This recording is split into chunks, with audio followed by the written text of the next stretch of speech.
அரசு அலுவலர் சங்கங்களின் கோரிக்கையை ஏற்று அமைச்சர்கள் அடங்கிய குழுவை அமைத்து முதலமைச்சர் ஸ்டாலின் உத்தரவு பிறப்பித்திருக்கிறார். முக்கிய செய்தியாக பார்த்து கொண்டிருக்கிறோம். கூடுதல் விவரங்களை செய்தியாளர் பாஸ்கர் வழங்க கேட்போம்.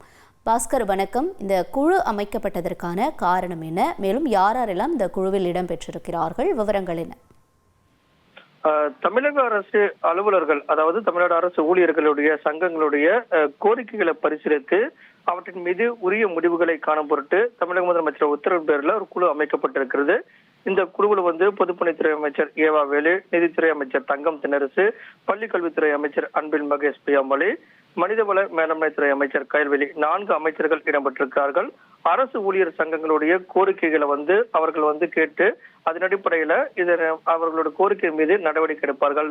இந்த குழு என்பது, அமைச்சர்கள் குழு என்பது, நாளை அரசு ஊழியர் சங்கங்களுடைய கோரிக்கைகள் தொடர்பாக நாளை தலைமைச் செயலகத்துல பேச்சுவார்த்தை நடத்துவதற்கு உண்டான அழைப்பும் விடுக்கப்பட்டிருக்கிறது. இந்த வகையில பார்க்கும்போது ஏற்கனவே ஜாக்டோ ஜியோ சார்பாக பழைய ஓய்வு திட்டம் உள்ளிட்ட 10 அம்ச கோரிக்கைகளை வலியுறுத்தி 25ஆம் தேதி முதல் போராட்டம் நடைபெறும் என்று ஜாக்டோ ஜியோ அமைப்பு அறிவிக்கப்பட்டிருக்கிறது.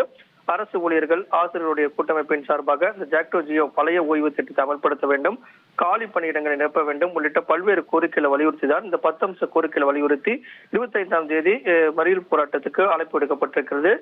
மாவட்ட தலைநகரங்களில் இந்த போராட்டம் நடைபெறும் என்று அறிவிக்கப்பட்டிருக்கக்கூடிய நிலையில தமிழக முதலமைச்சரின் உத்தரவு பேர்ல இந்த 4 அமைச்சர்கள் குழு ஊழியர் சங்கங்களோடு பேச்சுவார்த்தை நடத்துவதற்குண்டான நடவடிக்கை தொடங்கி இருக்கிறார்கள். 25ஆம் தேதி அவர்கள் போராட்டம் அறிவித்திருக்கக்கூடிய நிலையில, மறியல் போராட்டம் உள்ளிட்ட பல்வேறு கட்ட போராட்டங்கள் அறிவித்திருக்கக்கூடிய நிலையில அதற்கு முன்னதாகவே அதற்கு தீர்வு காணும் பொருட்டு அமைச்சர்கள் குழு நாளை ஊழியர் சங்கங்களோடு பேச்சுவார்த்தை நடத்துவார்கள். அந்த பேச்சுவார்த்தையில என்ன முடிவு எடுக்கப்படுகிறது என்ற அடிப்படையில போராட்டம் என்பது தொடர் போராட்டமாக இருக்கக்கூடிய வாய்ப்பு இருக்கிறதா அல்லது திரும்ப பெறக்கூடிய நடவடிக்கையாக இருக்கிறதா என்பதெல்லாம் தெரிய வரும். பட்ஜெட் அறிவிக்கப்பட்டிருக்கிறது. அடுத்த மாதம் 14ஆம் தேதி பட்ஜெட் தாக்கல் செய்யப்பட உள்ள நிலையில அறிவிப்புகள் தொடர்பாக எந்த விதமான நடைமுறையும் மரபாக அறிவிக்க முடியாத நிலை இருக்கிறதன் காரணமாக ஊழியர் சங்கங்களுடைய கோரிக்கைகளை ஏற்றுக்கொண்டு அதன் அடிப்படையில் பட்ஜெட்ல ஏதாவது புதிய அறிவிப்புகள் அரசு ஊழியர்கள் மற்றும் ஆசிரியர்களுடைய கோரிக்கைகள் தொடர்பாக அறிவிப்பு வெளியாகுதா என்பது குறித்து பொறுத்திருந்து பார்க்க வேண்டும். விவரங்களுக்கு நன்றி Bhaskar.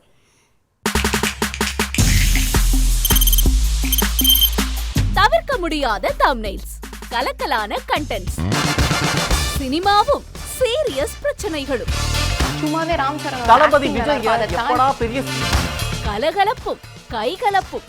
Me too love you, thank you அவர்களை மாஸ் ஏத்துறது ஏற்ற தெரிக்குதுனாலே டன் தான். பிரேக்கே இல்லாமல் பிரேக்கிங் நியூஸ் சொல்லும் தந்தி டிவி ஆப். இன்ஸ்டா தலைமுறை வரை இறங்கி அடிக்கும் தந்தி டிவியின் டிஜிட்டல் எக்ஸ்க்ளூசிவ்.